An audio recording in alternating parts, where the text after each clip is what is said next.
A romantic dinner was interrupted when his brother slid a prenup across the table and said, "This is my house." I smiled. Not quite. I showed the deed. The house was now mine. His face turned pale as he realized he lost everything. So picture this. I'm sitting across from my husband at our dining room table, candles flickering, a bottle of Kendall Jackson Chardonnay between us, trying to have what I thought would be a nice romantic evening. We'd been through some rough patches lately, no cap, and I figured a home-cooked dinner might help us reconnect. I'd spent the whole afternoon making his favorite, grilled salmon with that fancy herb butter he loves, roasted asparagus, the works. Even wore that little black dress from Target that he always said looked good on me. The house was perfect for this kind of thing, too.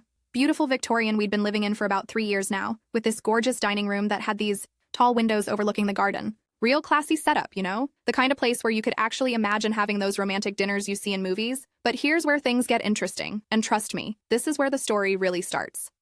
My husband's brother shows up, just walks right in through the front door like he owns the place, which honestly I thought he kind of did at that point. See, when we first moved in together, my husband had explained that his family owned this house, some kind of inheritance situation that had been passed down. His brother lived there too sometimes, came and went as he pleased. It was weird, but I went along with it because, hey, free housing in a gorgeous place? I wasn't about to complain.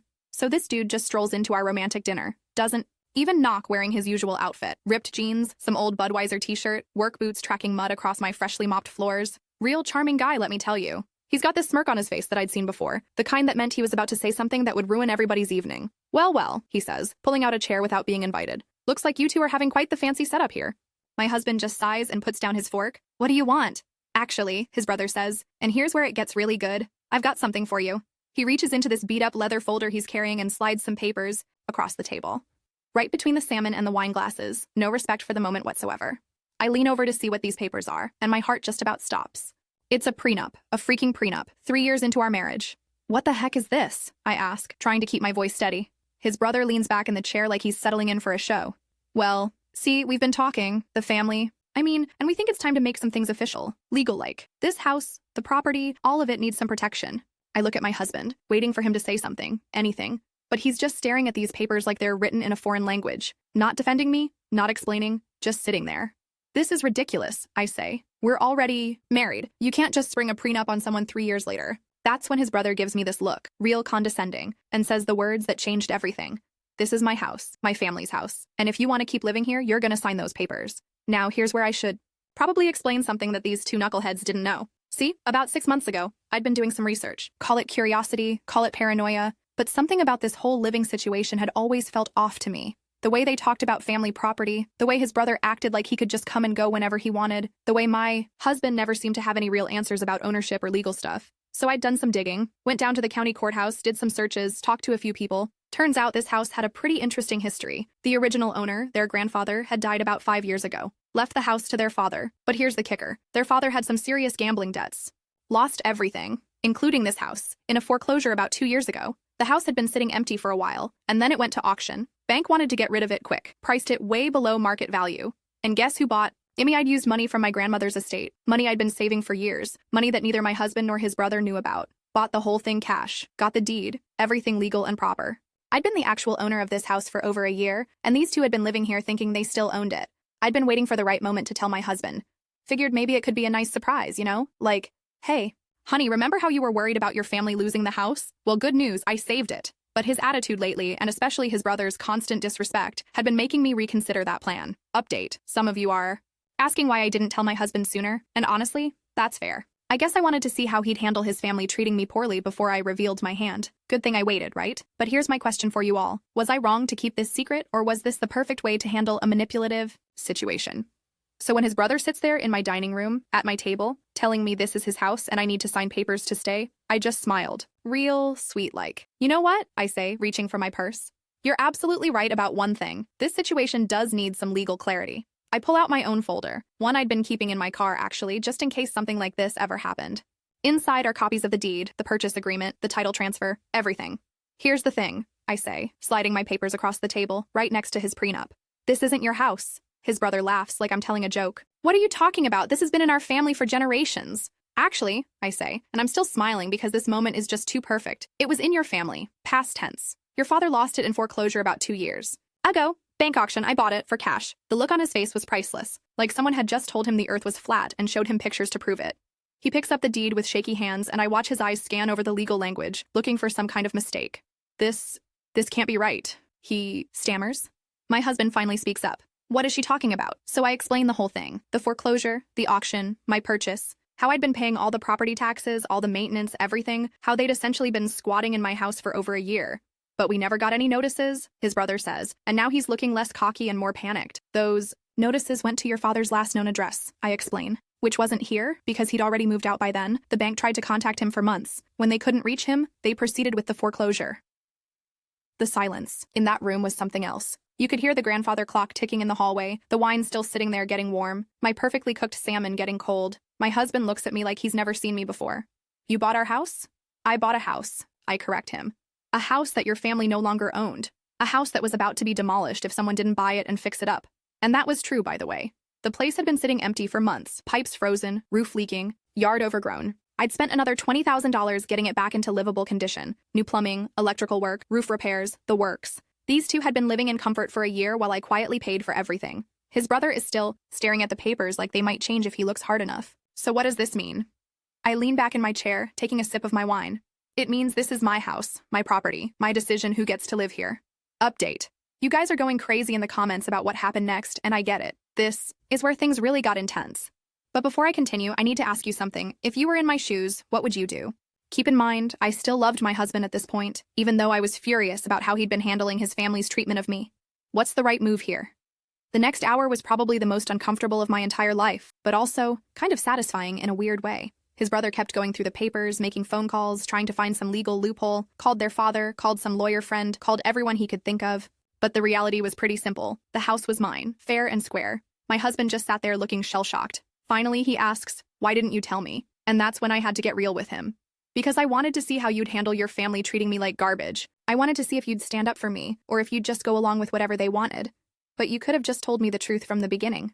Could I? Because from where I'm sitting, it looks like you were perfectly fine with your brother barging into what you thought was his house, interrupting our dinner, and demanding I sign legal papers. You didn't say a word in my defense. That hit him hard. I could see it in his face, that moment when someone realizes they've been looking at a situation all wrong. His brother, meanwhile, was getting more and more agitated, started making threats about lawyers and family rights, and all kinds of nonsense. Finally, I'd had enough. Here's what's going to happen, I said, standing up from the table. You're going to leave, tonight. You're going to pack whatever belongs to you, and you're going to go. You can't just kick me out, he protests. Actually, I can. This is my house. You've been living here without my permission, without paying rent, without contributing anything. That makes you a trespasser. He looks at my husband for backup, but my husband is still processing everything. And here's the other thing, I continue. That prenup you wanted me to sign? The one that would protect your family's assets? Well, congratulations. You don't have any assets to protect. At least not this one. I walked over to where he was sitting and picked up his prenup papers. But I'll tell you what I will do. I'll give you 30 days to find somewhere else to live. That's more than generous, considering you've been living here rent-free in my house. His face went through about 5 different colors. Red, then white, then red again. This is insane. You can't just steal someone's family home. I didn't steal anything. I bought a house that was legally for sale. Your family lost this house because of your father's debts. That's not my fault, and it's not my problem. That's when things got really heated. He started yelling about family loyalty and how I was destroying their lives and all this dramatic stuff. But here's the thing. I'd been dealing with this family's drama for 3 years. The constant disrespect, the way they treated me like an outsider, the way they made decisions about my life without including me. I was done. You want to talk about family loyalty? I asked him. Where was the family loyalty when you decided to ambush me with legal papers during a romantic dinner? Where was the respect when you barged into my house without knocking? Where was the consideration when you treated me like some kind of gold digger who needed to be controlled? My husband finally found his voice. She's right. We've been treating her terribly. His brother whipped around to face him. Are you seriously taking her side? She's been lying to us for over a year. No, my husband said, and I was surprised by how firm his voice sounded. She's been protecting herself, and I'm starting to understand why. That was the moment I knew my marriage might actually survive this mess. Not because he was taking my side, but because he was finally seeing the situation clearly. The brother stormed out that night, muttering about lawyers and revenge and all kinds of empty threats. But here's the thing about legal threats. They only work if you actually have a legal leg to stand on. And he didn't. Over the next few weeks, things were tense but productive. My husband and I had some serious conversations about respect, communication, and what it means to be partners. He admitted that he'd been letting his family walk all over both of us because it was easier than confronting them. I admitted that I probably should have told him about buying the house sooner, but that I'd been scared of how he'd react. His brother tried a few more times to cause problems. Showed up with that lawyer friend who took one look at my paperwork and told him he didn't have a case. tried to convince other family members to pressure us, but most of them were actually pretty understanding once they heard the whole story. Turns out a lot of them had been wondering what happened to the house after their father's financial troubles. Update. Okay, this is the final update, and I know you're all dying to know how this turned out. The question I want to leave you with is this. Do you think people can really change, or do they just get better at hiding who they really are? Because what happened next surprised even me.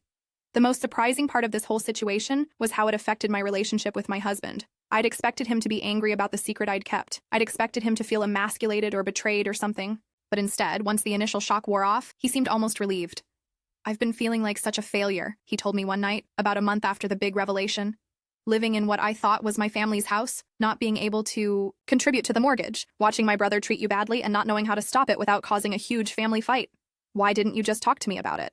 Because I was embarrassed. What kind of man can't even provide housing for his wife? That conversation was a turning point for us. We started talking about everything: money, family, expectations, dreams, stuff we probably should have discussed before we got married, but better late than never, right? As for his brother, well, that's where the story gets really satisfying. Remember how I gave him 30 days to move out? Well, he spent those 30 days trying to find ways to make my life miserable instead of looking for a new place to live, left messes around the house, brought random people over at all hours, basically acted like a bratty teenager whose parents had grounded him. So when the 30 days were up and he still hadn't found anywhere to go, I had to take more serious action. Went to the courthouse, filed the proper paperwork, and had him legally evicted. The sheriff showed up on day 31 with an official notice, and suddenly his attitude changed real quick. "You can't be serious," he said, watching the sheriff post the eviction notice on what he still thought of as his front door. "Dead serious," I replied. "You had a month to figure this out, and instead you chose to make things worse." He ended up having to move in with a friend across town, sleeping on couches and working odd jobs to pay rent for the first time in years. Meanwhile, my husband and I started making real improvements to the house, our house. Painted the kitchen, that sunny yellow I'd always wanted, planted a garden in the backyard, turned his brother's old room into a home office. The funny thing is, once his brother was gone, other family members started visiting more often. Turns out, a lot of them had been avoiding the house because they didn't want to deal with his drama. His sister came by for dinner and mentioned how much more peaceful everything felt. His parents, who I'd barely met before, started including me in family events. We always wondered why he was so angry all the time, his mother told me during one visit. Now we're starting to understand that maybe he was feeling insecure about his place in the family. That was probably the most generous interpretation of his behavior, but I appreciated her trying to make sense of it. About 6 months later, I got a call from his brother.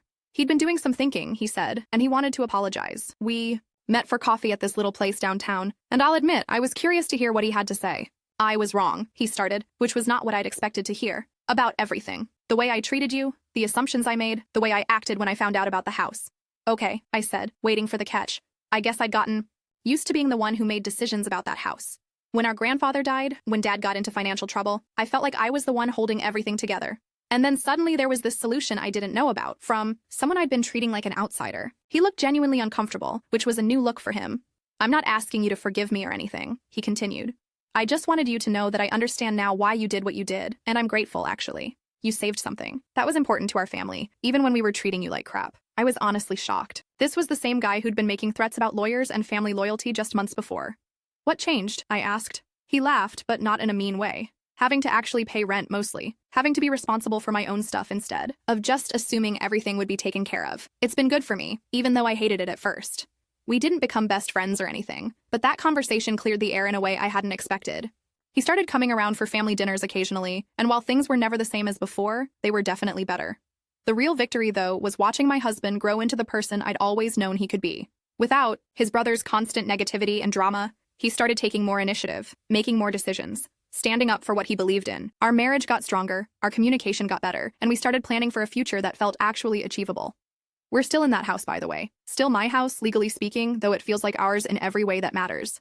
We've made it beautiful, made it truly ours, and most importantly, made it a place where respect and kindness are the default instead of conflict and manipulation.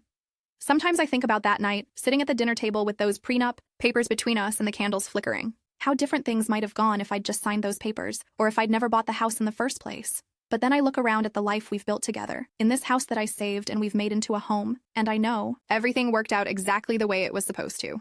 The best part? Last month, my husband surprised me by having the deed officially changed to include both our names.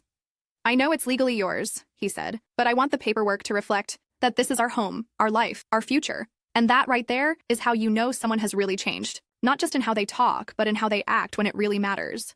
His brother learned that actions have consequences. My husband learned what it means to be a true partner, and I learned that sometimes keeping a secret isn't about deception. It's about protecting yourself until you can be sure of where you stand. As for that romantic dinner we'd been trying to have, we finally got to finish it, about 3 months later, at that same table, with the same wine, but with a completely different understanding of what home really means.